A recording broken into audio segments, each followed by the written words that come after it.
दुरितानि पराशुभ यद्भद्रं तन्न आशुभ। ओम शान्ति शान्ति शान्ति।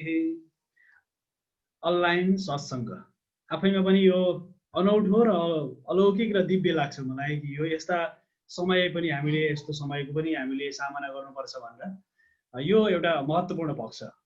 योग प्रेमी परिवार नेपालका हाम्रा अध्यक्षज्यू संरक्षकज्यू र यस अहिले यो कार्यक्रमका सभापतिज्यू साथसाथै योग प्रेमी नेपालका सम्पूर्ण हाम्रा साधक साधिका साथसाथै अनन्य मित्र मुकुन्द सर कान्तिपुरको त्यो हाम्रो जुन बसाइमा 14 वर्ष 13 वर्षसम्म जुन कान्तिपुर टेलिभिजनमा हामी बस्यौँ त्यो समय दैनिक नै हाम्रो झम्कावेट हुन्थ्यो। यो बडा रमाइलो प्रसङ्ग आज यो सत्सङ्गले जुटाएको छ। साथसाथै गुरु भानुभक्त दाहालज्यू पनि मैले देखिरहेको छु। साथसाथै योग प्रेमी परिवारका सम्पूर्ण महानुभावहरू र भीम आचार्यज्यू आफै साधक हुनुहुन्छ र उहाँलाई पनि मैले देखिरहेको छु। र यहाँ धेरै दिदीबहिनीहरू सुशीलाजी साथसाथै सविताजी धेरैलाई मैले देखिरहेको छु अहिले। र सबैलाई म हार्दिक नमन गर्न चाहन्छु। देश विदेशबाट जोडिनु भएका धेरै विद्वान विदुषीहरूलाई साधक साधिकाहरूलाई म हार्दिक नमन गर्न चाहन्छु। वास्तवमा यो यस्तो महत्त्वपूर्ण समय महत्त्वपूर्ण अवसर हो जुन अवसरमा म तपाईँहरूसँग बसेर सत्सङ्ग गर्न गइरहेको छु। यसमा पनि आजको कार्यक्रममा विशेष गरेर योग प्रेमी नेपाल परिवार आफै पनि यो नाम पनि आफै दिव्य छ। म एउटा ज्योतिषको विद्यार्थी भएको हुनाले योग प्रेमीहरूको यो ठुलो एउटा महान सफलताको लागि कामना पनि गर्छु। किनकि संसारमा धेरै प्रकारका प्रेमीहरू भेटिन्छन् तर योग प्रेमी भेटिन गाह्रो छ। धेरै खालका प्रेमी त भेटिन्छन्, धनका प्रेमी भेटिन्छन्, मानका प्रेमी भेटिन्छन्, विभिन्न प्रेमी सौन्दर्यका प्रेमी भेटिन्छन् होला, कसै विभिन्न खालका प्रेमी भेटिएलान्। तर परमात्मासँग सिधै जोड्ने प्रेमीहरूको यो सत्सङ्गको यो सन्ध्याकालीन सत्र आफै पनि बडो दिव्य छ। योग प्रेमीहरू त्यो त साक्षात् सिधै परमात्मासँग जोडिने, संस्कृतमा एज धातुबाट जसले जोड्ने अर्थ हो, योग भनेको जोड्दछ, त्यो परमात्मासँग सिधै जोड्ने त्यो पनि प्रेमीहरू, त्यो पनि प्रेमी मात्र होइन त्यसमा परिवार पनि। यो बडो दिव्य एउटा संयोग परेको छ। यस्ता सबै महानुभावहरू र यो विषय जसले नाम जुराउनु हो उहाँहरू सबैलाई हार्दिक नमन। यसका साथै यो कार्यक्रममा मैले देखिरहेको छु सहजकर्ताको रूपमा हाम्रो क्यान्सरको क्यान्सरसँग सम्बन्धित यो अर्बुद रोगको लागि काम गर्ने संस्थाका सम्पूर्ण पदाधिकारीहरू उहाँले पनि यो कार्यक्रममा सहभागिता सहजकर्ताको रूपमा हुनुहुन्छ। साथसाथै शुभप्रभा सेभिङ क्रेडिट एन्ड कोअपरेटिभको चुच्चे पार्टीको तर्फबाट पनि यो कार्यक्रमलाई सहजकर्ताको रूपमा देखिरहेको छु। साथसाथै विभिन्न संस्थाहरू र साथसाथै फेसबुकमा हामीलाई अहिले प्रत्यक्ष हेर्नुहुने, साथसाथै अनलाइनमा हामीलाई प्रत्यक्ष हेर्नुहुने सम्पूर्णलाई मेरो हार्दिक नमन गर्न चाहन्छु। मेरो तर्फबाट हार्दिक नमन गर्न चाहन्छु। र साथसाथै मुकुन्दजीले भन्नुभयो हामी संसारको कुरा गर्थ्यौँ, उहाँ ग्रहका कुरा गर्नुहुन्थ्यो। वास्तव मुकुन्दजी पनि उहाँ राम्रो सुन्दर फोटो राखेर सायद उहाँ देखिँदै हुनुहुन्छ। र अन्य सबैलाई म हार्दिक नमन गर्न चाहन्छु। अहिले धेरै विद्वान विदेशीहरूलाई मैले यहाँ देखिरहेको छु। विशेष गरी आजको कार्यक्रमको सन्दर्भमा चर्चा गर्दाखेरि मैले विशेष गरेर के विषयमा चर्चा गर्ने भन्दा हाम्रो श्रेष्ठजी कता हुनुहुन्छ? श्रेष्ठजी कतै हुनुहुन्छ भने ममा भन्नु होला है, किनकि उहाँले बारम्बार मलाई फोन गरेर उहाँले भन्नुभयो गुरुजी तपाईँको एउटा कार्यक्रम हामी राख्दैछौँ र एकपल्ट हामी यो विषयमा चर्चा गरौँ भनेर भन्नुभयो। र सबै साथीहरू र बारम्बार हामीसँग सहकार्य गर्ने हामीसँग सबै जति पनि अहिले हामीसँग आबद्ध हुनुहुन्छ सबैलाई हार्दिक नमन गर्न चाहन्छु। र योग विज्ञान र कुण्डलिनी साधना भन्ने यो सन्दर्भको हामी आज चर्चा गर्नेछौँ। मेरो केही स्लाइडहरू पनि छन् वो यहाँ सामने। राजकुमारजी मैले देख्दैछु राजकुमारजीलाई, राजकुमार श्रेष्ठजी साथसाथै अन्य जति पनि साधक साधिकाहरूलाई सबैलाई म देखिरहेको छु। सबैलाई नमन गर्न चाहन्छु। तपाईँको भित्र हृदयमा बस्ने परमात्मालाई म नमन गर्न चाहन्छु। त्यही परमात्माको गतिले यो जोडिने भनेको सामान्य संसारमा कति करोडौँ मान्छेहरू छन् तर योग प्रेमीहरू एक आपसमा जोडिने भनेको बडो दुर्लभ क्षण हुन्छ। योगीहरू साधकहरू साधिकाहरू एकदम दुर्लभ क्षणमा जोडिन्छन्। किन भन्दाखेरि तपाईँभित्रको जो अन्तरङ्ग चेतनाले एक अर्कामा जोड्दछ, तपाईँभित्रको अन्तरङ्ग भावले एक अर्कामा जोड्दछ, तपाईँभित्रको अन्तरङ्ग चेतना अन्तरङ्ग तपाईँभित्रको भावले नि वास्तवमा प्रेमी बनाउँछ। परमात्मासँग प्रेमको तार जोडिन्छ। सांसारिक प्रपञ्चमा नि मानिसहरू छन् र विशेष गरेर यतातिर भौतिक जगतमा पनि विभिन्न छन्। संसार छ, भौतिक छ, अभौतिक छ, सारा पदार्थ मान्छे जोडिरहेका छन्। त्यसकै लागि दौडा दौडी छ, कुदाकुदी छ, भागाभाग छ, मान्छे कुदिरहेका छन्। तर मान्छेको वास्तविक खोज के हो, मान्छेभित्रको वास्तविक खोज के हो, यो खोजको लागि निरन्तर मान्छे प्रयत्नशील छ, तर कहाँबाट गर्ने भन्दाखेरि योग प्रेमीहरूको समूहले नै गर्ने हो। यसरी सङ्गठित प्रयासबाट नै सफल हुन सक्छ कार्य सिद्धिको लागि। यो प्रयास पनि आफै पनि सार्थक छ। म विषय मलाई मेरो छोरी ससरपरीले यहाँ स्लाइडको लागि साथ दिँदैछिन्। म उनलाई स्लाइडको लागि अनुरोध गर्छु। नानी मलाई यो स्लाइडको लागि मलाई सामान्य रूपमा को होस्ट बनाइदिनु भने मलाई सजिलो हुन्छ यो स्लाइडहरू यहाँहरू सामने प्रस्तुत गर्नको लागि। योग चित्तवृत्ति निरोध एउटा महत्त्वपूर्ण पक्ष छ। योग नै चित्तवृत्तिको लागि, जुन चित्तवृत्तिलाई निरोध गर्ने के हो भन्दा योग हो। यसमा तन्त्रमा हामी तन्त्रसँग सम्बन्धित तन्त्र शास्त्रमा योगको बारेमा चर्चा गरिएको छ। आज मैले सानो स्लाइड तयार पारेको छु। अनि तन्त्र शास्त्रमा भनिएको छ एउटा सानो म यहाँहरू सामने एउटा संस्कृतमा विशेष तन्त्र के हो त, कुण्डलिनी के हो, तन्त्र के, यसमा तपाईहरुलाई म सानो परिचय गराउन चाहन्छु। तन्त्र शब्द आफैमा पनि तनु विस्तारी धातुबाट स्टुन प्रत्यय लागेर तन्त्र शब्द बन्दछ। तनोति तन्यते इति अथवा तन्त्रेति इति तन्त्री युज्यति इति योग। संगम मिश्रण संयोग जोड चित्तको स्थिरता संयमित चित्तले एकाग्र भई ध्यानमा लागिरहने काम योग भनेको। अष्टाङ्ग योगको योगाभ्यासद्वारा परमात्मामा एकाकार हुने।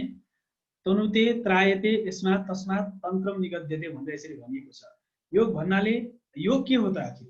योग भनेको ज्ञान योग, भक्ति योग, कर्म योग, सांख्य योग, बुद्धि योग, राजयोग, आत्मसंयम योग, ध्यान योग, ब्रह्म योग, सतत योग, आत्मयोग, कति योग छन्, योग छन्।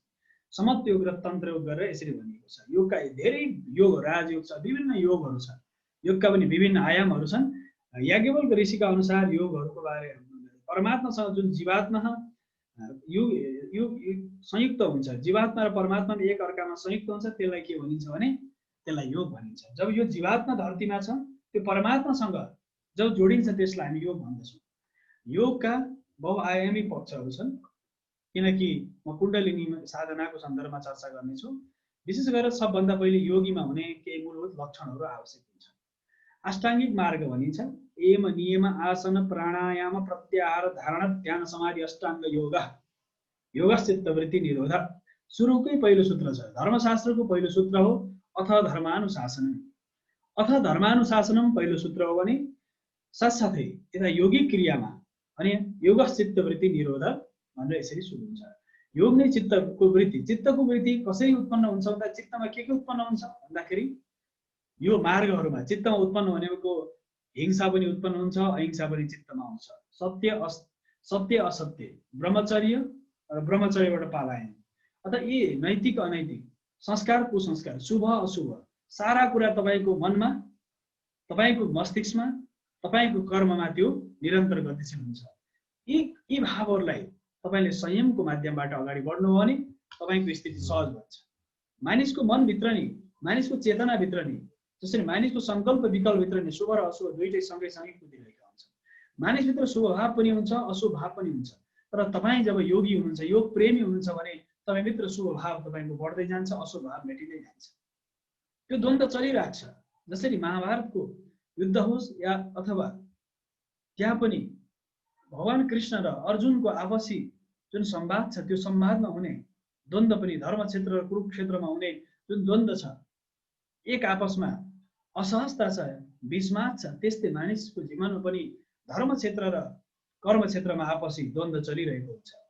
शुभ कर्मको लागि त्यसको लागि तपाईँ मनभित्र उत्पन्न हुने जुन भावहरू छन्, यी भावहरू अहिंसाको भाव, मन वचन कर्म शरीरले हिंसा नगर्नु, एउटा तपाईको हिंसा र अहिंसा, एउटा हिंसा भाव तपाईमा आयो भने तपाईँ योगी हुन सक्नुहुन्न, योग प्रेमी हुन सक्नुहुन्न। तपाईमा अहिंसा भाव आयो भनेदेखि मन वचन कर्मले तपाईँ अहिंसाको बाटो हिँड्नु भने तपाईँ योगीको पहिलो खुड्किलामा तपाईँ अगाडि बढ्नु हो। दोस्रो तपाईको सत्यवादिता, सत्यमा अडिग रहनु, असत्यको मार्गमा तपाईँ हिँड्नु भयो भने तपाईँ योगी हुन सक्नुहुन्न। यो सैद्धान्तिक पक्षहरू। तपाईको चोरी नगर्नु, अस्तेयको भावमा रहनु अथवा चोरी नगर्नुको आशय के हो भन्दाखेरि चोरीका विभिन्न लक्षणहरू छन्। मान्छे सामान सिधै उठाउनु चोरी हो, त्यो मात्र चोरीमा गनिँदैन। चोरीका विभिन्न आयामहरू हुन्छन्, यसको बारे लामो व्याख्या नगर्नु।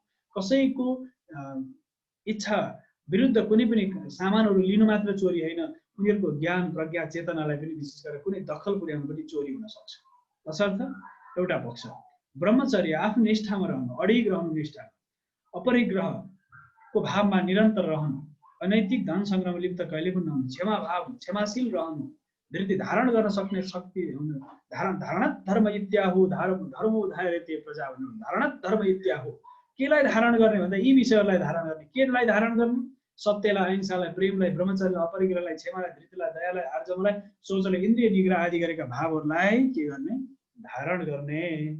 यो धारण गरेपछि तपाईँभित्रको जुन इन्द्रियलाई तपाईँले आफ्नो बसमा राख्नुहुन्छ, आरबिआईलाई शुद्ध राख्नुहुन्छ, यसको आरम्भिक शिक्षा नै विशेष तन्त्र योगको शिक्षा हो।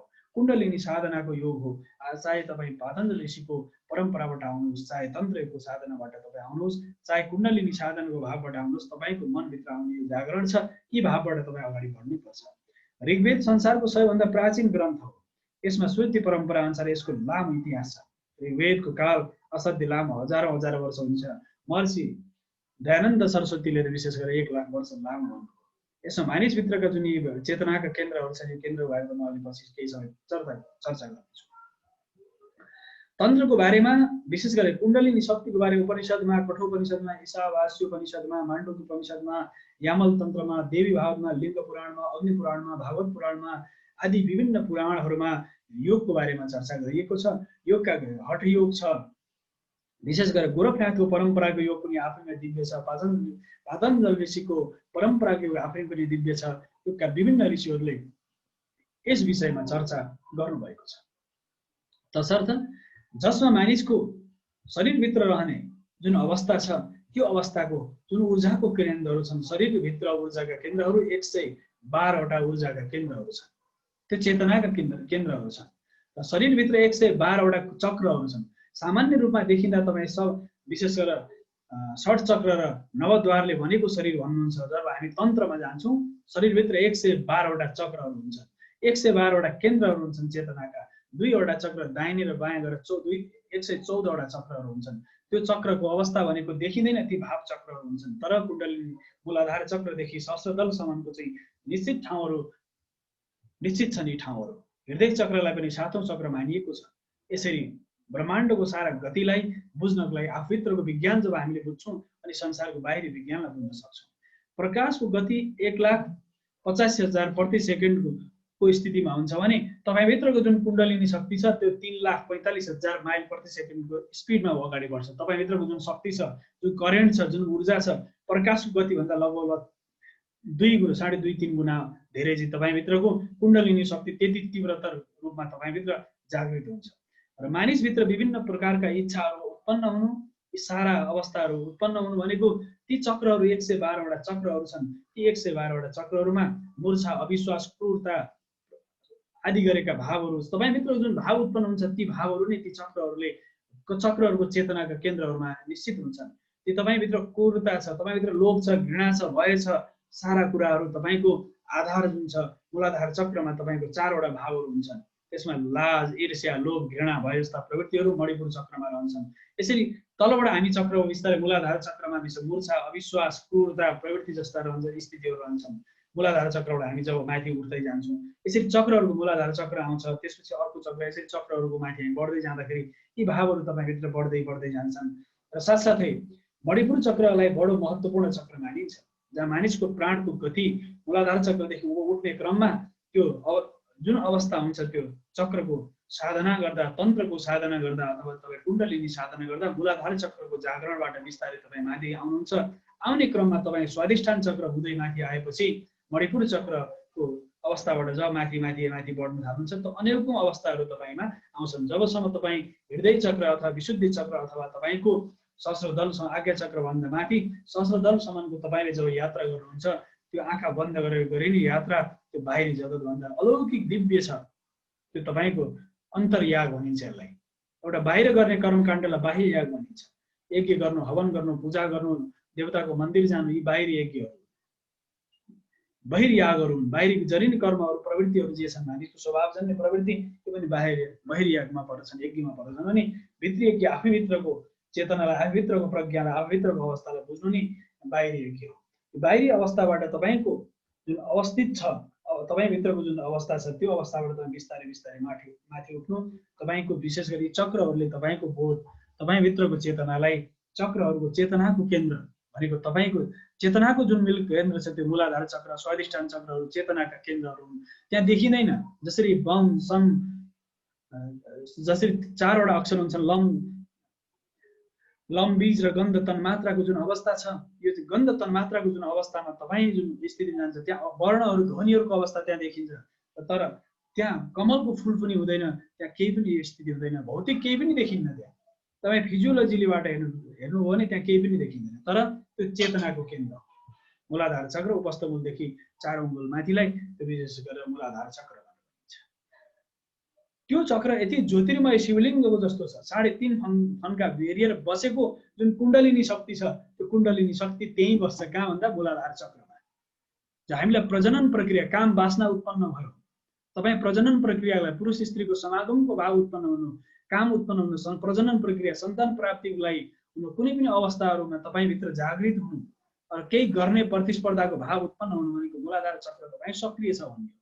सबै कुरो त्यागेर मानिसहरू वैराग्य हुने जान्छन्, सात्विक वृत्तिको अवस्थामा जान्छन् भने त्यो मूलाधार चक्रबाट बिस्तारै चक्रमा गतिशील हुँदै हुँदै इडा पिग्ला सुषुम्नाको जुन अवस्था छ त्यो इडा पिग्ला र सुषुम्नाको जुन अवस्थिति छ, इडा पिग्लाको जुन मूल केन्द्र छ 2.5 फन्का मारेर बसेको जुन नाडीको सङ्गम स्थल छ इडा पिग्ला र सुषुम्ना, 3 नाडीहरूको सङ्गम स्थल हो। 3 नाडीको सङ्गम स्थलबाट तपाईँ माथि चढेपछि सारा तपाईँका भावनाहरू बिस्तारै बिस्तारै जागृत हुँदै आउँछ। बडो दिव्य छ। गङ्गा जमुना सरस्वतीको मूल केन्द्र पनि भनिन्छ त्यसलाई। त्यति मात्र कहाँ हो र, यो चक्रलाई त्रिवेणीले युक्त भएको त्रिवेणी पनि भनिन्छ। जसरी हामी त्रिवेणीमा स्नान गर्छौँ नि, 3टा नदीको सङ्गममा स्नान गर्छौँ, तर योगीहरूले आफै मूलाधार चक्रमा त्रिवेणीमा स्नान गर्छन्। त्रिवेणी भनेको तपाईँको मूलाधार चक्रमा जुन अवस्थित छ, तपाईँको बाहिरी अवस्थामा तपाईँ त्रिवेणीमा गएर तपाईँले स्नान गर्नुभयो, डुबुल्की लाउनुभयो त्रिवेणीमा, त्यो गङ्गा जमुना सरस्वतीको त्रिवेणी होस् अथवा तपाईँको हाम्रो देवघाटको त्रिवेणी होस्, 3टा नदीहरूको सङ्गमलाई त्रिवेणी भनिन्छ। त्यो त्रिवेणीमा तपाईँले स्नान गर्नु भनेको बाहिरी जगतमा तपाईँले नदीमा गएर स्नान गर्नु भने योगिक जगतमा तपाईँको मूलाधार चक्रमा इडा पिग्ला र सुषुम्ना 3 नाडीहरूको जुन सङ्गम स्थल छ, उत्पत्ति स्थान छ, यहाँ गएर स्नान गर्नु। यो बडो दिव्य छ। त्यहाँ लम्बी छ, त्यो बडो दिव्य छ, सुनौलो छ, चतुर्थ कोणाकारको छ, सुगन्धयुक्त छ। त्यहाँका पृथ्वी गन्ध तन मात्र छ। त्यहाँ भगवान साक्षात् गणपति विराजमान हुनुहुन्छ। लम पृथ्वीआत्मकम। क्षमा गर्नु होला, सानो प्राविधिक समस्या हो। तुरुन्तै मेरो चाहिँ नेटको सम्पर्क सानो छोटो समयलाई विच्छेद भयो जस्तो देखिएछ। साथसाथै हामी चर्चा गर्दै थियौँ, गन्ध तन मात्राको कुरा गर्दै थियौँ। जसरी हाम्रो त्रिवेणी भनेर भनिन्छ, 3टा नदीहरूको सङ्गम भन्दाखेरि 3टा नदीहरूको सङ्गम हाम्रो शरीरभित्र छ। 3टा नदीको सङ्गम हाम्रो शरीरभित्र छ। कहाँ छ भन्दाखेरि मूलाधार चक्रमा छ। मूलाधार चक्रमा 3टा नदीको सङ्गम छ। योगीहरूले गएर त्यहीँ स्नान गर्छन्। त्यहाँ दुरण्ड नाम गरेका सिद्ध महात्मा बस्नुहुन्छ नि, डाकिनी नाम गरेकी दिव्य शक्ति त्यहाँ निवास गर्छिन्। यी दुवै शिव र शक्तिको स्वरूप हुन् यिनीहरू। वास्तव रिद्धि र सिद्धिले युक्त भएको भगवान गणेश त्यहाँ साक्षात् विराजमान हुनुहुन्छ। गणेश कहाँ हुनुहुन्छ भन्दा हामी मन्दिरमा मूर्ति बाहेक गणेशलाई देख्छौँ भने योगीहरू, साधकहरू, योग प्रेमीहरूले गणेशलाई आफ्नो मूलाधार चक्रमा ध्यान गर्दछन्। योग साधनाको माध्यमबाट अगाडि, कुण्डलिनी साधनाको माध्यमबाट अगाडि बढ्नेहरू हामीभित्रको जुन शक्ति छ त्यो शक्तिमा विशेष गरेर जागरण गर्दछन्। गणेशको पूजा कहाँ गरिन्छ भन्दा मूलाधार चक्रमा गरिन्छ। योगीहरूले मूलाधार चक्रमा भगवान गणेशको पूजा गर्दछन्, ध्यान गर्दछन्। त्यो रातो वर्णका हुन्छ साक्षात्, र साथसाथै त्यो अवस्थामा गणेशको पूजा गरिन्छ। यसलाई अब हामी दोस्रो चक्रको चर्चा गर्दा किन प्राविधिक रूपमा सायद सम्भवतः केही समस्याहरू आइरहेको जस्तो देखिन्छ।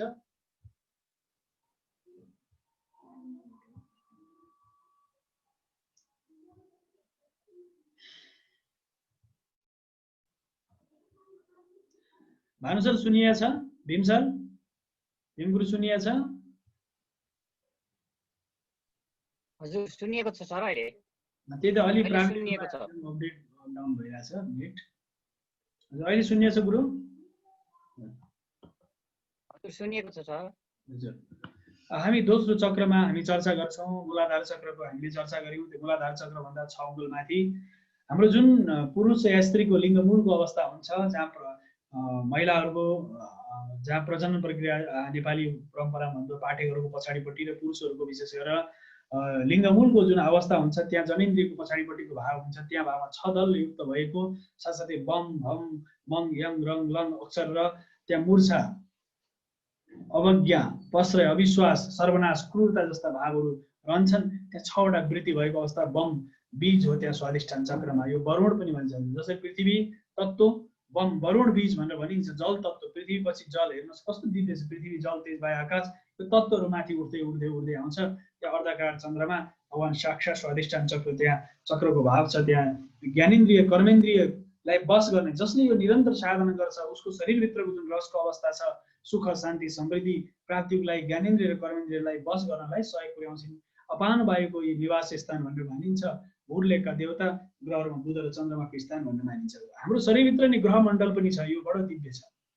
लम पृथ्वीआत्मकम भनेर गणेशको अवस्था देखिन्छ।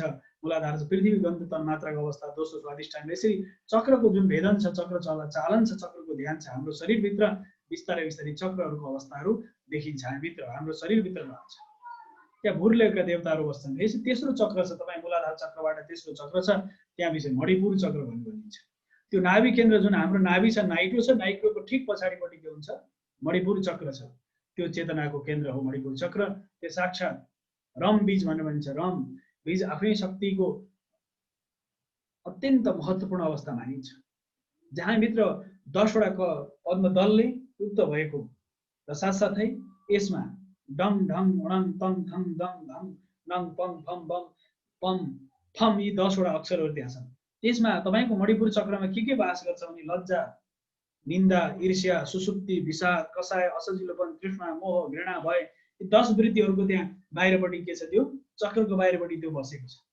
चक्रको बाहिरपट्टि बसेको छ, तर भित्र प्रवेश गर्न सक्दैन। त्यहाँ विशेष गरेर हामीभित्रको जुन असाध्य जुन शक्ति छ, हामीभित्र चेतना, हामीभित्र जुन मनभित्र विकारहरू आउँछन्, हामी यसलाई क्रोधलाई अशुभ भन्छौँ, यी सारा कुरा होइन, तपाईँभित्र छ त्यो, मात्रै तपाईँले त्यसलाई व्यवस्थापन गर्नु बडो महत्त्वपूर्ण पक्ष। व्यवस्थापन कसरी गर्ने, यसरी मैले सारांशमा चक्रहरूको बारेमा यहाँहरू सामने चर्चा गर्दैछु। किन भन्दाखेरि तपाईँ हामीभित्र जुन देवनागरिक लिपि किन भनेर भनिन्छ, अक्षरलाई किन भन्छ, साक्षात् देवताको त्यो बाणी हो, तपाईँभित्रको अन्तर्नादको भाषा हो त्यो, त्यस कारणले देवनागरिक भनिन्छ। प्रत्येक अक्षरका देवता छन्, मात्रा र मातृकाको प्रत्येक वर्ण र वर्ण मातृकाहरूको देवीहरू छन्, देवताहरू छन्। 64 तन्त्रहरू छन्, यसमा 64 तन्त्र छन्। यसमा वर्ण मात्रा मातृका सबै मिलाएर 64 तन्त्रहरू हुन्छन्। त्यो अक्षर अनुसार तन्त्र छन्। र तपाईँभित्रको जुन शरीर हो, यो आफै विशाल तन्त्र हो। 72,72,02,10 नाडीहरू छन्। यी नाडीहरू पनि विशाल, यो शरीर एउटा तन्त्र हो। तपाईँभित्र रहने भाव पनि आफू अलौकिक जुन भाव हुन्छ, त्यो भाव पनि तपाईँको शरीरभित्र रहने जुन भाव छ, त्यो भावको जागरण तपाईँभित्रको अन्तर्चेतना अन्तर्यागको अभ्यासबाट तपाईँ जागृत हुन सक्नुहुन्छ। त्यस कारणले मणिपुर चक्र बडो महत्त्वपूर्ण चक्र मानिन्छ। प्रत्येक चक्र आफैमा पनि महत्त्वपूर्ण छन्, तर मणिपुर चक्रलाई सम्पूर्ण दृष्टिबाट ज्ञानेन्द्रिय कर्मेन्द्रिय समान वायु स्वरलोक गोलोक भगवान शिव साक्षात् विराजमान हुनुहुन्छ। त्यहाँ चाहिँ विशेष गरेर त्यहाँ ध्यान गरिन्छ। सिद्ध महात्मा परम धार्मिक देवी राकिनी शक्ति त्यो चक्रमा निवास गर्दछ। साक्षात् सरस्वतीको निवास पनि मानिन्छ। त्यसलाई ध्यानद्वारा त्यहाँ जिब्रोमा सरस्वतीको वास हुँदाखेरि तपाईँले कसरी कराउनु भयो, तपाईँलाई डर लाग्यो अथवा तपाईँले के झसङ्ग हुनु भने तपाईँले डर कहाँ लाग्छ, पहिले भन्नु त। डर लाग्छ नाइटोमा, डर लाग्छ मान्छेलाई। पहिलो डर कहाँ लाग्छ मान्छेलाई, दिमागमा लाग्दैन, मान्छेलाई कहाँ लाग्छ, नाइटोमा लाग्छ। त्यो मणिपुर चक्र हो। तपाईँ झसङ्ग हुनु भने नाइटो चिसो हुन्छ नि, तपाईँले अनुभूति गर्नु भएको होला, यो गर्ने हो भने अनुभूति गर्नु होला। कहीँ लड्न आँट्नुभयो, डराउनु भने तपाईँ नाइटो चिसो भयो, नाइटोमा झसङ्ग एक खालको तरङ्ग उत्पन्न हुन्छ भनेदेखि त्यही नै तपाईँ ज्ञानेन्द्रिय र कर्मेन्द्रियको त्यो के हो, त्यसलाई कर्मेन्द्रिय ज्ञानेन्द्रिय र प्राण वायुको पनि एउटा गति रहने भएको हुनाले त्यो भावमा तपाईँको पहिले भएको आगमन हुन्छ। त्यसपछि तपाईँको शरीरमा जान्छ, तपाईँको मस्तिष्कमा जान्छ, तपाईँको विशेष गरेर कहीँ तपाईँको शरीरभित्र जुन त्यसको तरङ्ग, जुन शरीरभित्र जुन विद्युतीय तरङ्ग छ, त्यो तरङ्ग बिस्तारै बिस्तारै बढेर जान्छ। त्यस कारणले मणिपुर चक्रलाई असाध्य महत्त्वपूर्ण मानिन्छ। चक्रहरू आफै पनि प्रत्येक चक्रहरू महत्त्वपूर्ण छ। अनाहत चक्र बडो महत्त्वपूर्ण चक्र छ। मणिपुर चक्रभन्दा माथि 14 चक्र भनेर मानिन्छ। यमबीज भनेर भनिन्छ। यसमा 12वटा दल कमलयुक्त भएको, तर त्यहाँ कमलको पात देखिने चेतनाहरू अक्षरको तपाईँ ध्वनिको उच्चारण स्थान पनि चक्रहरूमा जति पनि भनिएका छन्, ध्वनिको उच्चारण स्थान हो। वास्तवमा यी चक्रहरूमा, यो चक्रको वरिपरि आवरणमा के रहन्छन् भनेदेखि आशा, चिन्ता, चेष्टा, ममता, दम्भ, विवेक, विकलता, अहङ्कार, लोभ, कपटता, वितर्क, अनुताप, यी 12 वृत्तिहरू त्यहाँ रहन्छन्। त्यसको वरिपरि बस्छन्, वरिपरि घुम्छन्, त्यो गोलाकार श्यामलाकार भएर बस्छन्। इस नामका सिद्ध महात्मा यहाँ बस्दछन् भने काकिनी शक्ति यहाँ बस्दछ यो चक्रमा। चक्रको ध्यान गर्नाले भगवानको साक्षात् कृपा प्राप्त हुन्छ। वायु तत्त्व, प्राण, अपान, व्यान, समान, उदान, यी वायुलाई नियन्त्रण गर्ने शक्ति अनाहत चक्रमा निश्चित हुन्छ शरीरभित्र। सारालाई व्यवस्थापन गर्छन्। यहाँ बृहस्पति भगवान साक्षात् चन्द्रमाको साथ विराजमान हुन्छ भनेर भनिएको छ। यससाथै हामी विशुद्धि चक्र, त्योभन्दा माथि तपाईँको जुन घाँटीको भाग छ जहाँ म बोल्दैछु, जहाँबाट हाम्रो ध्वनि निक्लिन्छ, त्यसलाई विशुद्धि चक्र भनिन्छ। यहाँ 16 दल पद्मले युक्त भएको चक्र छ। यहाँ अ आ इ उ गरेर यी 16 वर्णहरू यहाँ विराजमान हुन्छ। षडज, ऋषभ, गान्धार, मध्यम, पञ्चम यो विशेष सङ्गीतको भाषा। पञ्चम दैवत, निषाद, ओम, हुम, फट, बौ, षट, स्वाहा, नम, विष, अमृत, यी 16 कलाहरू वृत्तिहरू यहाँ बस्छन्। कहाँ भन्दा विशुद्धि चक्रमा। भगवान शङ्करले किन विष पान गरेर घाँटीमा अड्काउनु भन्दाखेरि यो यहाँ किन अड्काउनु भन्दाखेरि यहाँभन्दा तल जाने स्थिति थिएन। भगवान शङ्करले नीलकण्ठ किन हुनु हो भन्दाखेरि भगवान शङ्करले भित्तावसाने नटराज राजो भनेर भनिन्छ।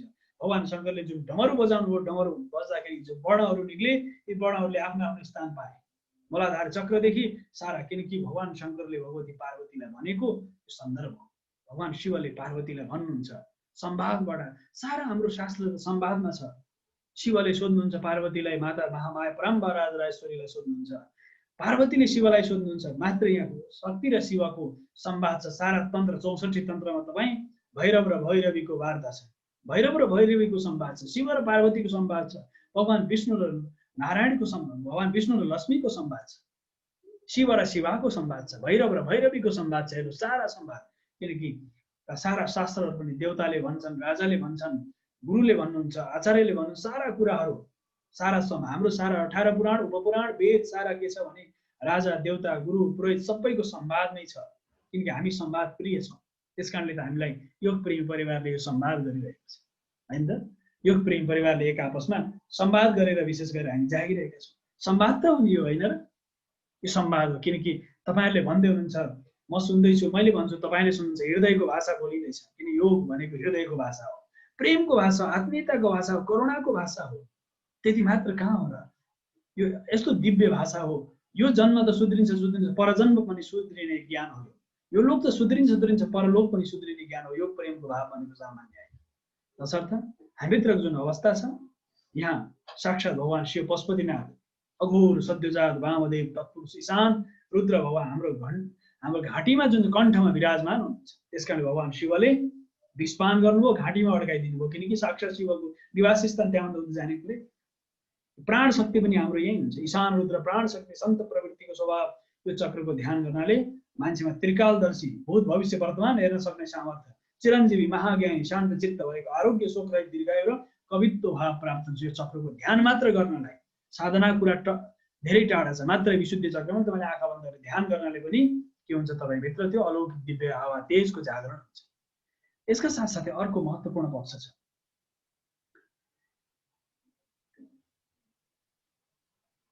अर्को महत्त्वपूर्ण पक्ष छ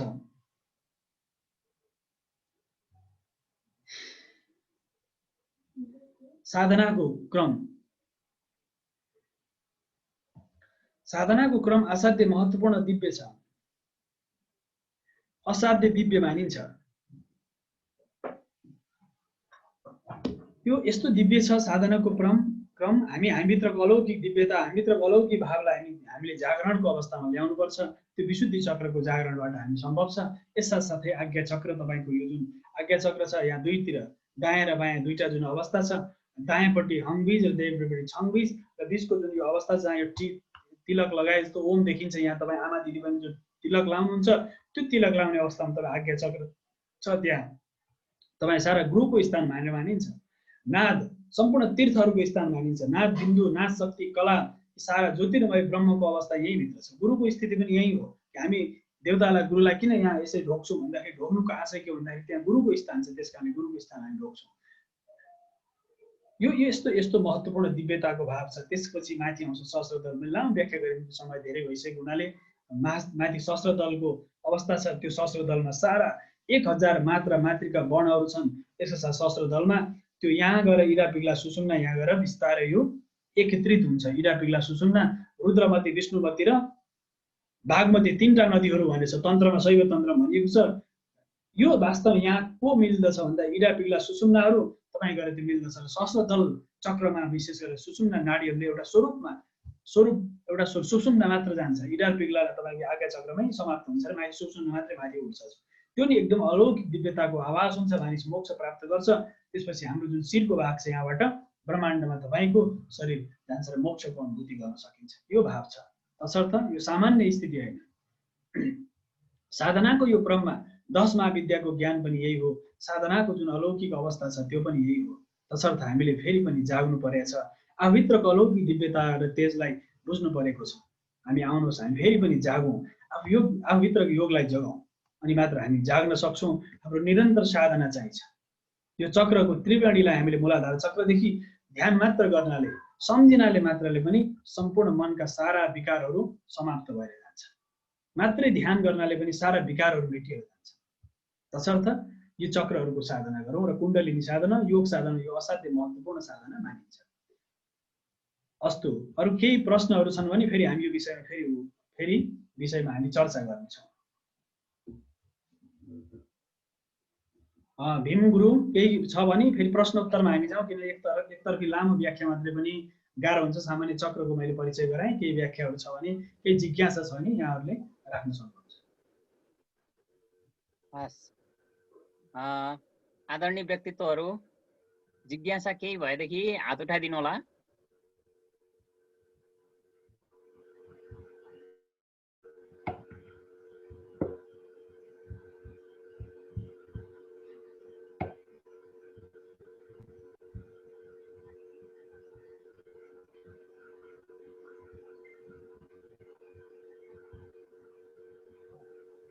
म च्याट बक्समा हेर्छु, कुनै प्रश्न छ भने म हेर्दैछु। खेतरा सर, फेसबुकमा कुनै जिज्ञासाहरू आएका छन्? सहभागी मध्ये हामी जति छौँ, कसैलाई यदि केही जिज्ञासा छ भने यहाँले भन्न सक्नुहुन्छ।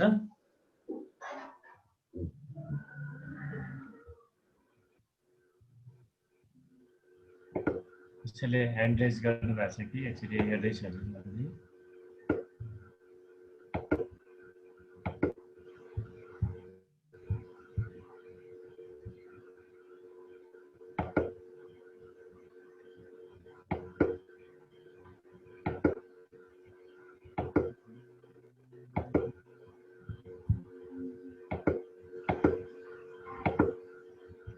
म आफै चाहिँ सोध्ने होला भनेर म एकछिन सोचिरहेको छु। हजुर, त्यस्तै भएको छ कि जस्तो लाग्छ सबैजनालाई। भानुगुरु केही सोध्नु खोज्नु भएको? हजुर,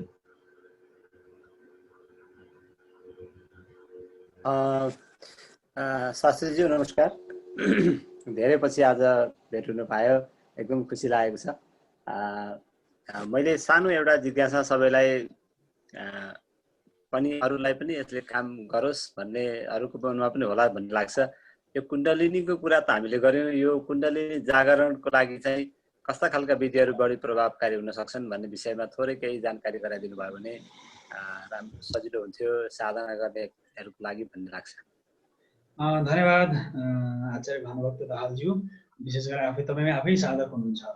कुण्डलीको आरम्भिक समय मैले तन्त्रका 64 तन्त्रहरू, 64 प्रकारका तन्त्रहरू छन्। त्यसमा डामर भैरव तन्त्रदेखि लिएर काश्मीर शैव तन्त्रदेखि लिएर अहिलेसम्म आएका जति तन्त्रहरू छन्, तन्त्रमा असाध्यै महत्त्वपूर्ण कुराले हामीले तन्त्र भनेको झारफुक टुनामुना मात्रै बुझेछौँ, त्यो होइन। तन्त्र भनेको ब्रह्मविद्या हो, साक्षात् ब्रह्मविद्या हो। त्यो यस्तो ब्रह्मविद्या हो जसले भुक्ति मुक्ति सारा कुरा दिन्छ, तर यसको गलत प्रयोगले मानिसलाई सिधै नरकमा लान्छ। र साधना गर्दाखेरि तपाईँभित्रको जुन दिव्यताको जुन बोध हुन्छ, आवाज, तपाईँभित्रको जुन परमात्माको अवस्थितिलाई तपाईँले साक्षात् अनुभूति गर्न जब थाल्नुहुन्छ, त्यो स्थिति जब तपाईँ हृदयमा करुणाको भाव पलाउँदछ, तपाईँभित्र प्रेमको भाव, दयाको भाव, तपाईँभित्र सद्भाव, प्रेमी भाव जब पलाउँछ, प्राणीप्रति जब दया गर्ने तपाईँभित्रको भावना पलाउन थाल्छ, त्यसपछि बिस्तारै तपाईँभित्र त्यो साधनाको गति तपाईँभित्रै छ। अमृतको घडा तपाईँको नाभि, हाम्रो नाभिभित्र छ। प्रत्येक व्यक्ति नाभिमा अमृतको घडा छ। जसरी भगवान राम र रावणको द्वन्द्व हुँदा हुँदा हुँदा हुँदा गरेर पञ्च बाणले प्रयोग गरेपछि, त्यो पञ्चमुखी बाणले प्रयोग गरेपछि बल्ल के भयो भन्दाखेरि रावणको वध भयो। कहाँ थियो अमृतको घडा भन्दा नाइटोमा थियो। यो के हो भन्दाखेरि दशानन भनेको हामीभित्र 10 वटा टाउको, हामीभित्र काम, क्रोध, लोभ, मोह, मद, मात्सर्य, अघि मैले वृत्तिहरू भने हामीभित्र छन्। हामीभित्र रावणको स्वभाव छ। तर तपाईँको त्यो जुन मणिपुर चक्र छ, यहाँ साक्षात् अमृतको घडा छ। त्यो अमृतको घडालाई निरन्तर अनुभूति गर्ने भाव भनेको साधनाको भाव हो।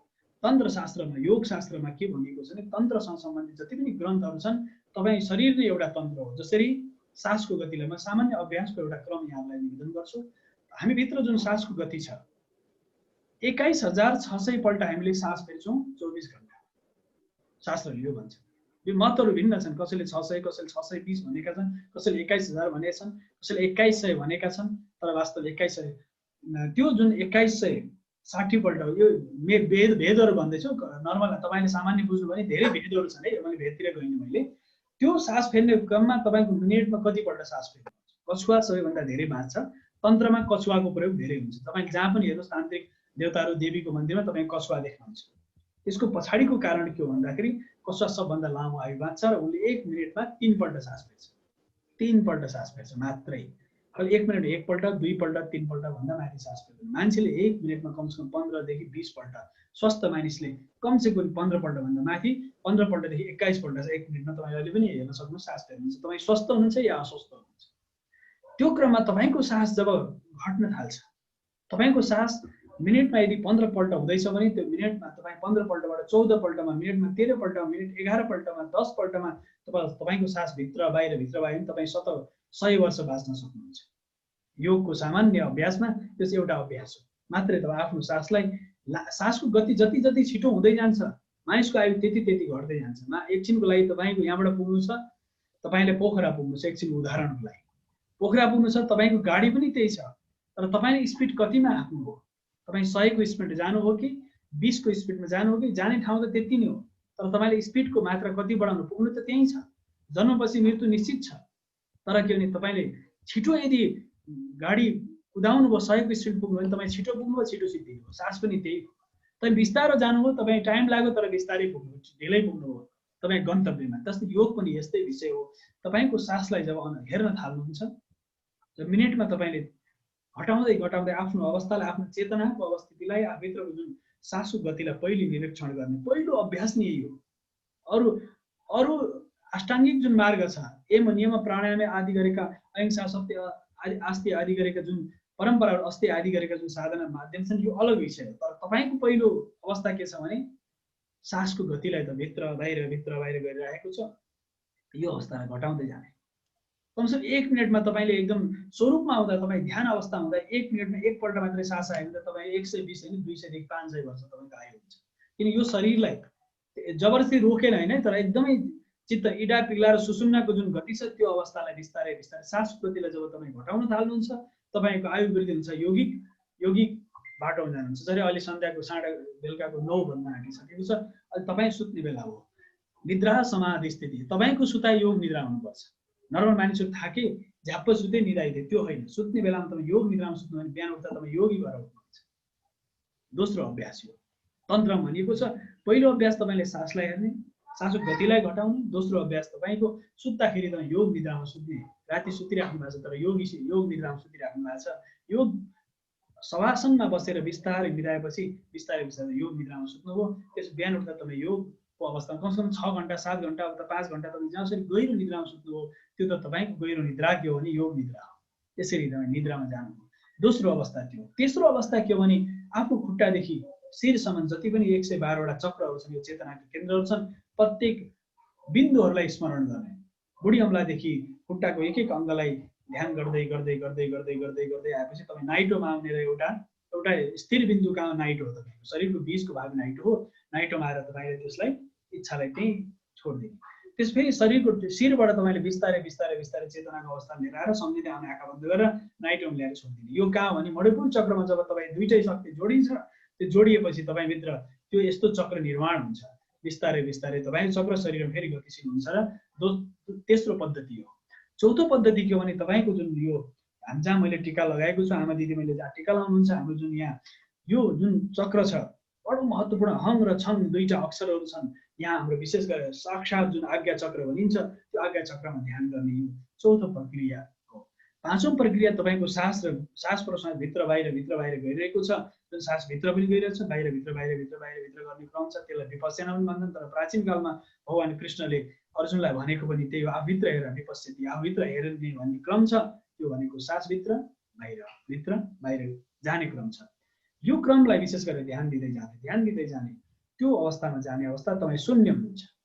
म काशीमा बस्ने एउटा अघोरीको सङ्गतमा म बसेँ थिएँ, केही समयमा अघोरीसँग सङ्गतमा बसेँ। अघोरी अलौकिक अघोरी थिए तिनी, बडा अलौकिक।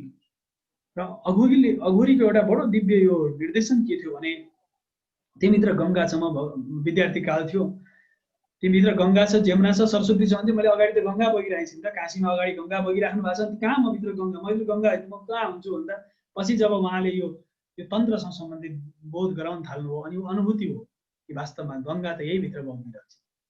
रक्त कण कणमा गङ्गा जमुना सरस्वती हाम्रो शरीरमा बगिरहेछ, इडा पिग्ला सुषुम्नामा बगिरहेछन्। अनि दाहिने स्वर सूर्य स्वर, देव्रे स्वर, चन्द्र स्वर, बिचमा विशेष गरेर गङ्गा जमुना सरस्वती त शरीरभित्रको यो सासमै पो बगिरहेछन्। यो क्रिया जब थाहा पाइयो दाहिनेपट्टि गङ्गा, देब्रेपट्टि जमुना, बिचको जुन भाग छ सुषुम्ना ती सरस्वती रहेछन्, हामीभित्रै गङ्गा जमुना सरस्वती, बागमती विष्णुमती रुद्रमती हामीभित्रै रहेछन्। अब यसलाई ढल हालेर मिसाउने कि बागमती विष्णुमती जुन भित्र छन् बाहिर त हामीले मिसाइसक्यौँ, यो भित्र चाहिँ मिसाउनु भएन क्या, योगको परम्परा त्यो हो। बागमती विष्णुमती रुद्रमतीमा हामीले ढल मिसाउनु भएन नि, प्रज्ञाभित्र चेतनाभित्र गलत चिज हाल्नु भएन। बाहिर त मिसाउनु तर यता नमिसाउँ भनेको योगले चाहिँ त्यही भन्छ। योग प्रेमी परिवारको त्यही होला धारणा होइन त भानुगुरु, त्यसै होला। भीमाचार्यजीलाई पनि त्यसै होला नि त भीमगुरु, मलाई त्यस्तै लाग्छ। किनकि हाम्रो त्यही हो नि त प्रयास होइन। त्यस कारणले गर्दाखेरि के लाग्छ भने हामीभित्र गङ्गा जमुना सरस्वतीलाई चाहिँ अपवित्र नबनाऊ, शुद्ध बनाऊ। आहार शुद्धि, सत्व शुद्धि बडो दिव्य छ। त्यसरी गऱ्यो भनेदेखि सामान्य हामी साधनाको माध्यमबाट अगाडि बढ्न सक्छौँ। साधनाको माध्यम यस्तो दिव्य छ, जब तपाईँ यो बाटोमा आउनुहुन्छ नि कति आनन्द छ नि। यो संसारमा त्यो आनन्द त कति पाइन्छ, त्यो बाहिरी यो त बाहिरी जुन छ नि बाहिरी आनन्द त त्यो कहाँ हो, कहाँ कति तुच्छ लाग्छ, केही पनि होइन बाहिरी आनन्द। जब तपाईँ अन्तरङ्ग हृदयमा गङ्गा जमुना सरस्वती गणेश रुद्र विष्णु सारा देवी देवता तपाईँले बोध गर्न थाल्नुहुन्छ शरीरभित्र, आहा आहा त्यो दिव्यता त कहाँ हो। न शब्दद्वारा म तपाईँलाई भन्न सक्छु, न तपाईँलाई भएको बोध मलाई भन्न सक्छु। एउटा सानो उदाहरण भन्नुहुन्थ्यो हाम्रा बाबा, विशेष गरेर अघोरीले भन्नुहुन्थ्यो, मैले आँप खाएँ, आँप कस्तो छ भनेर तिमीलाई मैले सोधेँ भने तिमी के भन्छौ, मिठो छ भन्छौ। तर मिठो कुन खालको मिठो भन्दा मिठोमा मिठो छ भन्छ, तर मिठो चिनी जस्तो मिठो कि सक्कर जस्तो मिठो कि के जस्तो मिठो थाहा छैन। मिठो छ भन्छु, चिनी पनि मिठो छ, आँप पनि मिठो छ, सरिफा पनि मिठो छ, मिठो त मिठै छ, भात पनि मिठै छ, दाल पनि मिठै छ, तर शब्द छैन, ध्वनि छैन। तर हृदयको भाषा यस्तो छ कि शब्दद्वारा त बाहिरी कुराहरू भन्न सकिन्छ। परा पश्चिन्ती मध्यमा वैखरी जुन अवस्था, सार अवस्था छ हामीभित्रको जुन अवस्था छ, परा पश्चिन्ती मध्यमा वैखरीको जुन स्थिति छ, परातीत अवस्था परा अवस्था, विशेष गरेर यो वैखरीमा मैले वैखरी वाणीद्वारा म भन्न सकिन्छ। यो सामान्य वाणीद्वारा भन्न सकिन्न। योगको आनन्द कति छ, प्रेम कति छ, आत्मीय तभित्रको ऊर्जाको अवस्थितिलाई जब जागृत भएर माथि उठ्दाखेरिको त्यो अवस्था त बोध, जसलाई बोध हो उसैलाई बोध हो कि त्यो स्वाद बाँड्न पनि सकिन्न रहेछ। जसले जसरी बोध गर्यो, योग प्रेमी नेपाल परिवारले जसरी बोध गर्यो त्यसरी बोध गर्यो। न तपाईँले भीम सरले न भानु सरलाई भन्न सक्नुहुन्छ, न भानु सरले चाहिँ हाम्रो वीरबहादुर सरलाई भन्न सक्नुहुन्छ, कसैलाई भन्नै सकिँदैन। न मुकुन्दजीले चाहिँ दिप गुरुङजीलाई भन्न सक्नुहुन्छ। बडा गाह्रो छ नि विषय। त्यस कारणले गर्दाखेरि जसले बोध गर्यो उसैले बोध गर्यो, आनन्द जसले प्राप्त गर्यो उसैले प्राप्त गर्यो, अरू कसैले प्राप्तै गर्छ। त्यस कारणले आफूभित्र जुन घट्ने घटना छ भन्न सकिन्छ, ओहो बडो दिव्य आनन्द चाहिँ आयो। र आनन्द कुन खालको आयो त, कुन प्रकृतिको आनन्द आयो भन्दाखेरि आनन्द त आयो, तर कुन खालको आनन्द आयो। आँप खाएको जस्तो आनन्द आयो कि तपाईँ अम्बा खाए जस्तो आनन्द आयो कि रसभरी खाए जस्तो आनन्द आयो, आनन्द कस्तो आयो, तर आनन्द त आयो। यस्तो दिव्यताको भाव तभित्र जागृत अवस्था हुन्छ, बडो आनन्दको अनुभूति हुन्छ जीवनमा। त्यस कारणले योगमय जीवन बनाउनु पर्यो। नेपाललाई पनि हामीले योगमय बनाउनु, अब प्रयास सबैको छ। किनकि यो कसैको यो ब्रह्म विद्या हो, साक्षात् मोक्ष प्राप्त गर्ने अन्तिम जीवन मनुष्यको हो।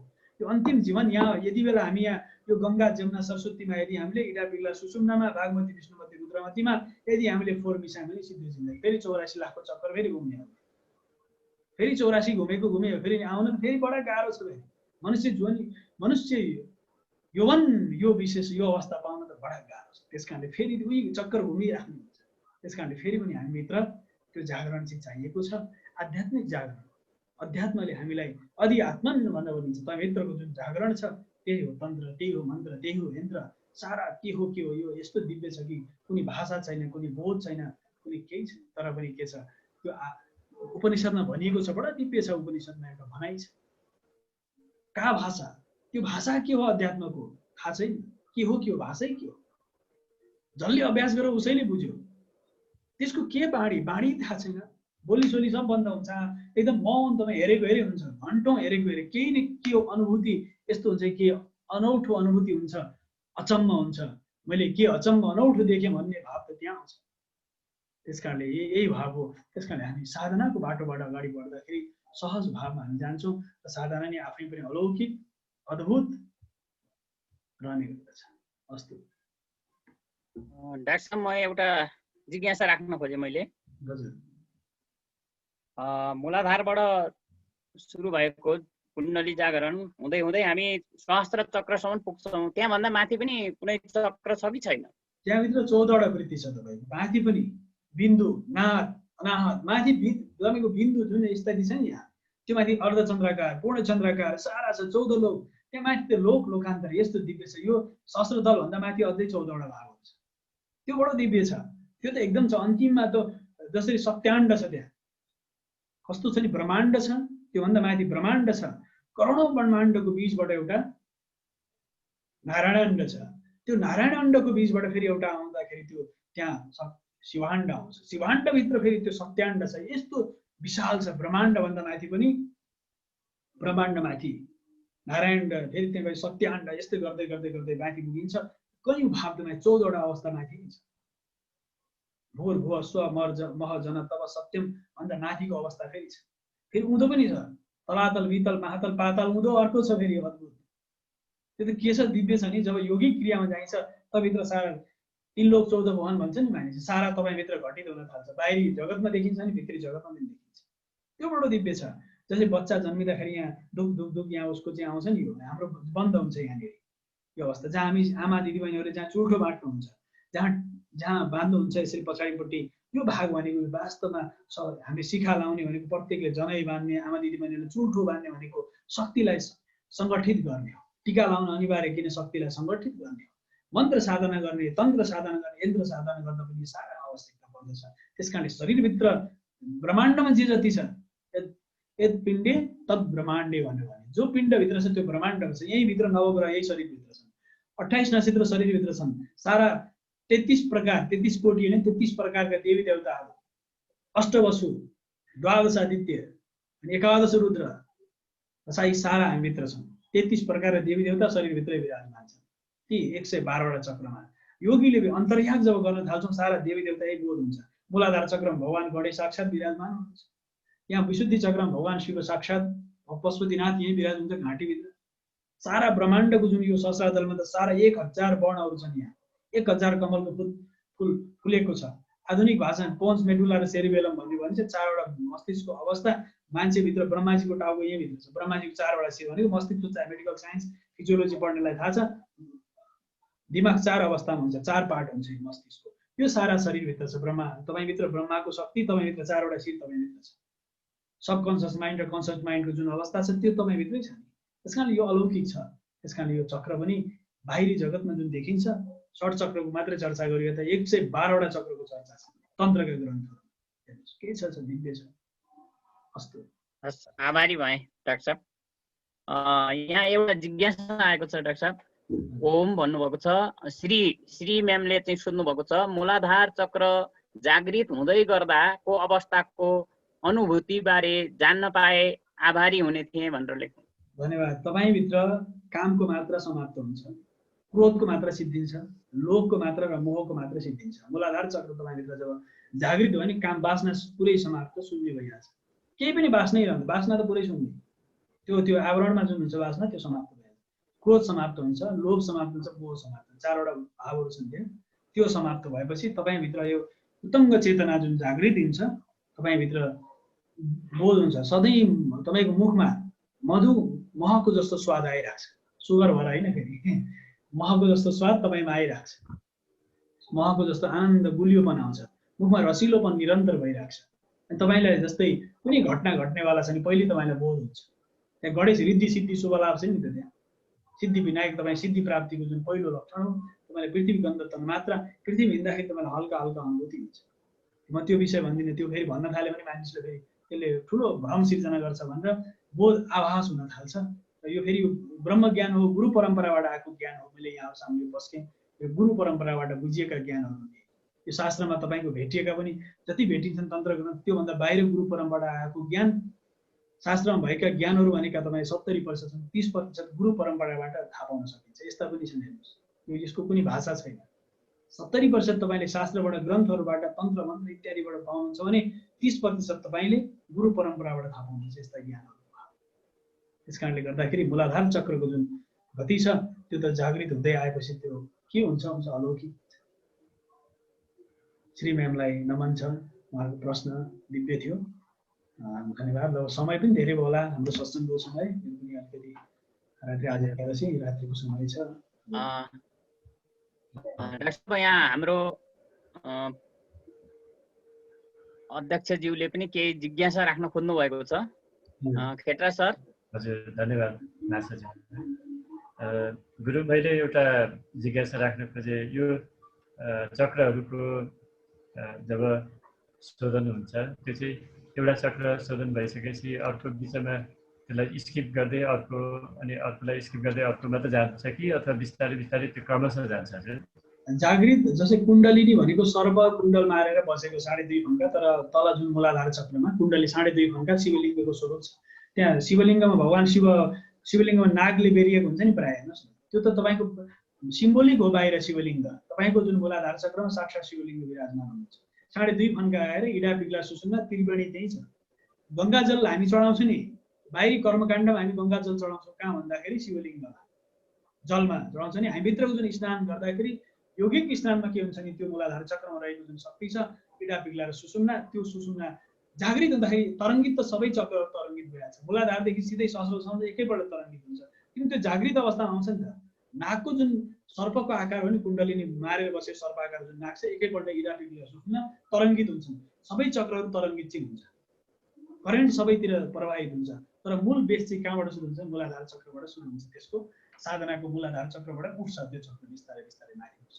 अनि त्यसले गरेर फेरि त्यो बडा त्यो उसको शिर इडा र त्यो जुन छ त्यो नागले पनि आफ्नो पुच्छर आफ्नो मुखभित्र हालेको छ। त्यो चेतनाको अवस्था त्यस्तो हुन्छ र त्यसले मुख छोडिदिन्छ। र तपाईँको यो सहस्रदलबाट जुन अमृत चुन थाल्छ तल, यो जुन खेचरी मुद्रा इत्यादि गरिन्छ, त्राटक खेचरी मुद्राको एउटा तन्त्रमा एउटा विधि छ।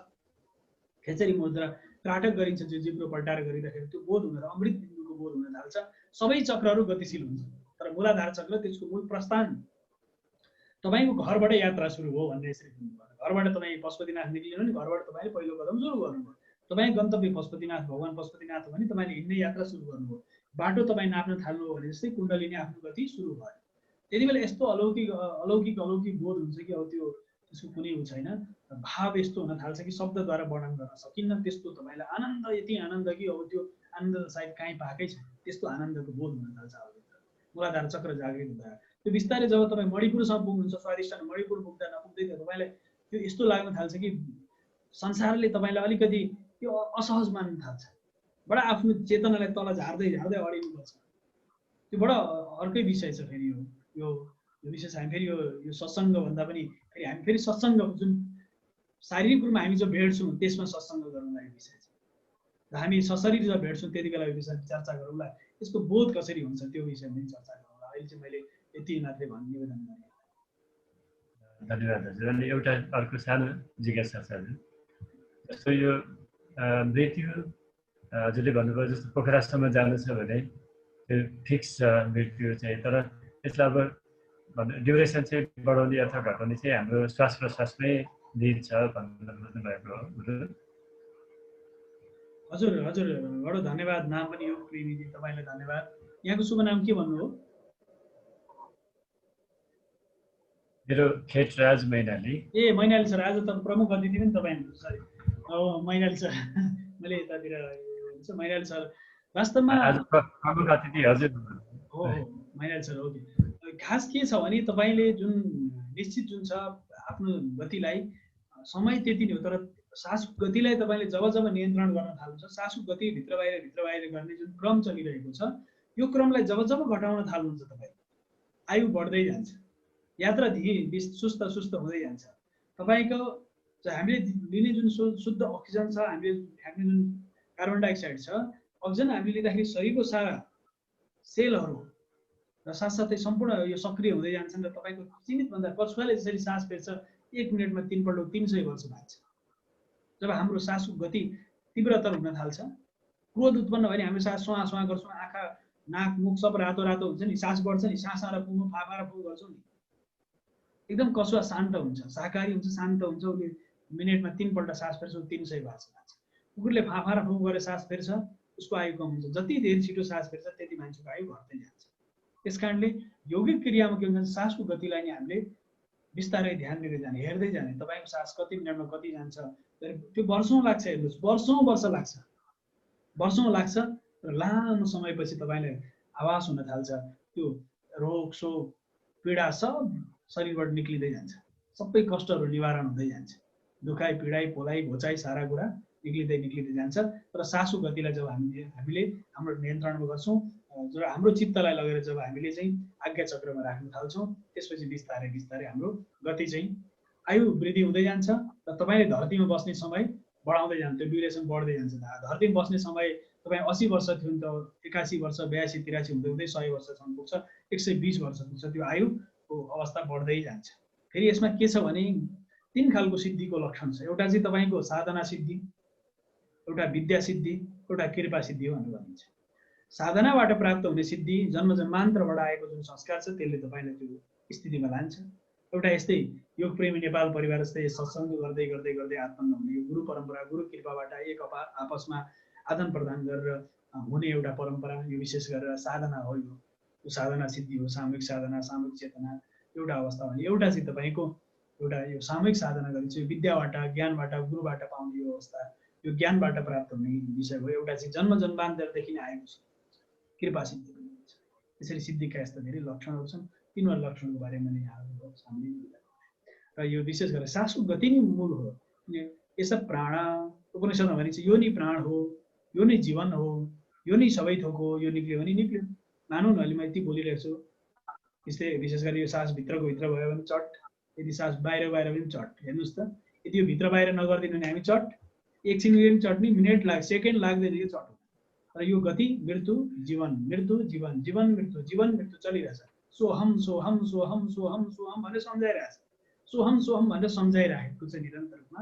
मृत्यु जीवन, मृत्यु जीवन, मृत्यु मृत्यु भनेर ड्याङ्गै ढलिहाल्यो मान्छे, जीवन भनेर बाँच्यो, फेरि मृत्यु जीवन चलिरहेछ। त्यसकाले बडो अलौकिक छ। यसकारणले सास नि हो, हाम्रो प्राण नि हो, सबभन्दा महत्त्वपूर्ण छ। हुन्छ मैनाली सर, धन्यवाद। तपाईँहरूको त परम्परा नि साधनाको परम्परा, मैनाली सरहरूको परम्परा। डाक्टर साहब, अब एकजनाले यहाँ केही सोध्नु खोज्नु भएको छ, अन्तिम अब हामी आएका छौँ। नवराज घिमिरे सरले केही बुझ्न खोज्नु भएको छ। नवराज सर। डाक्टर साहब नमस्कार। नमस्ते हजुर, नमस्ते नमस्ते। यो चाहिँ चक्र चाहिँ ब्लक अथवा अनब्यालेन्स, मतलब ब्लक नै हुने या अनब्यालेन्स हुने पनि त्यस्तो हुन्छ र? यदि हुन्छ भने त्यो चाहिँ के हो डाक्टर साहब? एकदमै हुन्छ। तपाईँको जसरी चक्र चालन सुरु भयो भने मूलाधार चक्र चालन हो। चालन भएपछि काम क्रोध लोभ मोह मद मात्सर्य आदि गरेका जुन भावहरू तपाईँ जागृत भयो, तपाईँको चेतना जसपछि इडा पिग्ला र सुषुम्ना गतिशील हुन थाल्यो भने, अब तपाईँले आफ्नो कर्मद्वारा बिगार्न थाल्यो भने त्यसले फेरि त्यो डिसब्यालेन्स हुन्छ। जसरी बल्ब तपाईँको कहीँ होल्डरमा जोड्नु भएको छ, एकछिन उदाहरणको लागि जोड्नु भएको छ, त्यो ठ्याक्कै जहाँ लाग्नुपर्ने त्यहाँ लाग्यो भने झिलिक झिलिक बल्छ निप्छ, मान्छे त्यति बेला ठ्याक्कै त्यो फ्युज हुन्छ क्या।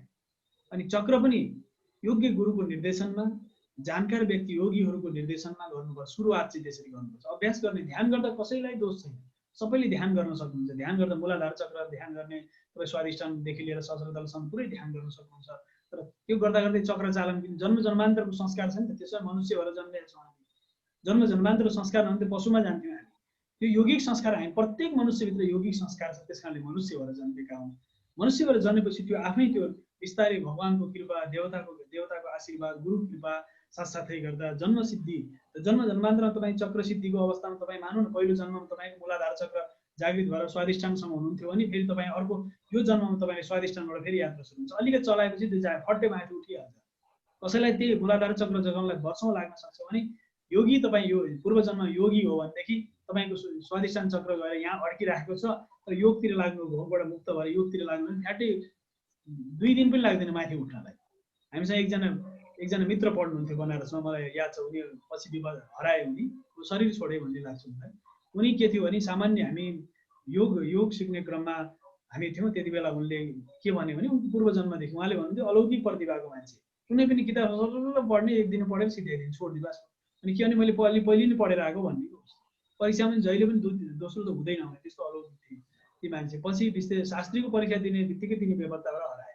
उनले के भनेर अन्तिम मसँग असाध्य मिल्थे, अब मेरो जाने बेला आयो, म धेरै दिन अब 27 दिनपछि म जान्छु भनेर उनी हिँडेपछि हराए। संसारका बुवा परिवार दुनियाँले खोज्यो, अहिलेसम्म बेपत्तै छन्। तिनी शरीर कहाँ गएर छुट्यो थाहा भएन। किन मानिसको जन्म त्यसरी पनि हुन्छ।